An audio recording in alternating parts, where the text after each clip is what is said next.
बाबर जैसे ही अपने शानदार घर में दाखिल हुआ, इसके दोनों बच्चे जो आपस में हंसी मजाक कर रहे थे एकदम संजीदा हो गए और स्कूल की किताब खोलकर बैठ गए।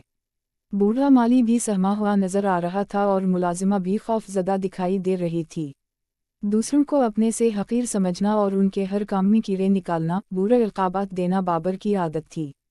खाने के वक्त इसकी बीवी भी घबराई हुई आई और खाने की मेज़ सजाने लगी, क्योंकि खाने में किसी कस्म की कमी पेशी की सूरत में उसे अपने बच्चों और मुलाजिमिन के सामने सख्त बातें सुनना पड़तीं। ग़र्ज़ बाबर की गैर मौजूदगी में घर खुशियों का गहवारा नजर आता। अपनी फैक्ट्री के मुलाजिमिन को मामूली गलती पर नौकरी से निकाल देना इसकी आदत थी। इसकी बातें सुनकर मुलाजिमिन खून के घूंट पी के रह जाते और इससे दूर दूर भागते।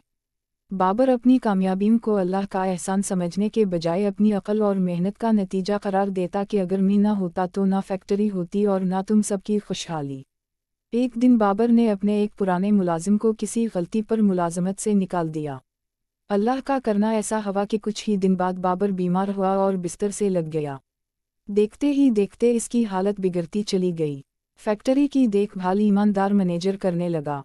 इधर बाबर के घर वाले इसकी दिलो जान से देखभाल करते थे, मगर खौफजदा और खामोश रहते कि कहीं बाबर से डांट ना पड़ जाए। वो ज़्यादा वक्त अकेला होता। उसे पहली बार महसूस हुआ कि कोई भी इसके करीब नहीं रहना चाहता और सब इससे दूर भागते हैं सिवाय उसके वालिद के, जिनके साथ भी उसने कई बार बदतमीज़ी की थी।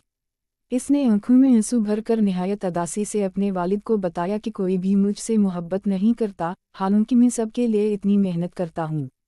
उसने पहली बार इतराफ़ किया कि मैंने अपने ख़राब रवैये से अपने प्यारों और दूसरों को खुद से दूर कर दिया है। लेकिन अब क्या करूँ? उसके वालिद ने कहा, मेरे बच्चे, अल्लाह से दुआ करते रहो कि वो तुम्हारे दिल की उसलाह कर दे। चुनंचे बाबर अकेले में रो रो कर दिन रात यही दुआ करता। अपने घर वालों की मुसलसल देखभाल से वो कुछ अरसे बाद सेहतयाब हो गया।